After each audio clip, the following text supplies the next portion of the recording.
বিয়ের আগের জীবন। প্রাইভেট থেকে তাড়াহুড়ো করে চলে এসেছি, তো অনেকটাই দেরি হয়ে গেছে। দিয়ে মাকে বলছি, মা আমার স্কুলের ড্রেসটা একটু রেডি করে দাও মা, আমি ঝট করে স্নান করে দুটো খাবো, খেয়েই বেরিয়ে পড়বো স্কুলে। ঠিক আছে মা, তুমি আমার জামাটা একটু ধুয়ে মেলে দিও, বাথরুমেই রাখা থাকলো। তো মা সেই দায়িত্বগুলো হাসি মুখে মেনে নেয়, রাগ অভিমান কোনো কিছুই করে না। এর নামই মা। আবার সেই 4:30 পরে স্কুল থেকে বাড়িতে ঢুকতে ঢুকতে 5টা বেজে যায়। 5টার সময় এসে মাকে বলি, মা মা তুমি কোথায় মা, আমাকে একটু খেতে দাও মা, পেটে প্রচণ্ড খিদা পেয়ে গেছে আমার। মা আবার ভাত বেড়ে নিয়ে এসে আমাকে খাইয়ে দেয়। এই হচ্ছে মা।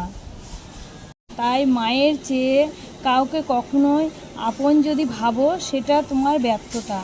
তুমি কখনো মায়ের চেয়ে আপন কাউকে ভেবো না বন্ধুরা, ঠিক আছে? মায়ের চেয়ে মা তোমার ভালো লাগা মন্দ লাগা সবটাই বুঝতে পারে, তোমার ভালো মন্দ সব কিছুতে আষ্টে পৃষ্ঠে জড়ে আছে মা।